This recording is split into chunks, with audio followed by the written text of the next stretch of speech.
बिस्मिल्लाहिर्रहमानिर्रहीम। अस्सलाम वालेकुम दोस्तों, शुरू करता हूँ अल्लाह के नाम से जो नहायत ही बड़ा मेहरबान और रहम फरमाने वाला है। इस वीडियो का टॉपिक है सारे कमर के असरात ज़मीन पर और इंसानी ज़िंदगी पर कैसे असरअंदाज होते हैं।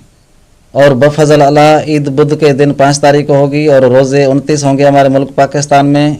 तो 4 तारीख शाम को 7 बजे चाँद ऊपर दिखाई देगा लोगों को। दूरबीनी की कोई ज़रूरत नहीं पड़ेगी, आप अपनी आँखों से देखोगे।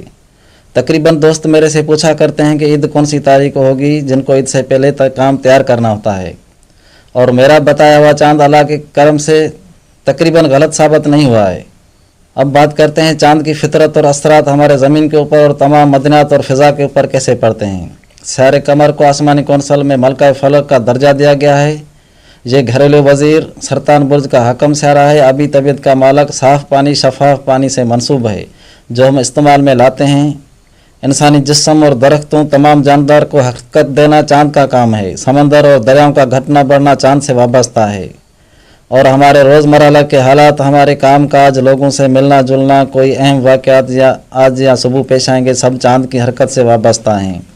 अगर आपके पैदाइश के वक्त चाँद अच्छी पोजीशन में हो, अच्छे बुर्ज और उत्तम खानों में हो, तो वह आदमी सरगर्म, सेहतियाब और चुस्त रहता है। काम को निपटाने की उसमें क़ुव्वत होती है। अगर किसी के पैदाइश के वक्त कमज़ोर या वबाल में हो तो वो आदमी बिल्कुल सुस्त मिजाज होता है। काम उसके आगे पड़ा हुआ होता है पर हरकत नहीं करता। सेहत अक्सर ख़राब रहती है उन लोगों की। अगर आपको लगे कि कमर आपके पैदाइश के वक्त कमज़ोर था तो पीर के दिन 2 के अंक में मशरूबात का सदका दिया करें। मैंने पिछली वीडियोज़ में जिक्र किया था कि दूसरे सारे सूरज के गिर्द घूमते हैं और चाँद हमारी ज़मीन के गिर्द घूमता है। इसलिए जो सूरज से ऊपर वाले सारे हैं, मरीख, मुश्तरी, ज़ोइल, प्लूटो, नेपच्यून वगैरह, उनकी लहर या शेड पहले सूरज पर पड़ती हैं और सूरज चाँद को मुत्तसल करता है और चाँद उनकी लहर को जज़ब करके ज़मीन पर फेंकता है। ये बड़े नुक्ते की बात सुना रहा हूँ आपको, फल्कियात के इल्म रखने वालों के लिए। तो इस बात में बाकायदे बड़ा नुक्ता है, जो हकीकत है वो सबके सामने होना चाहिए।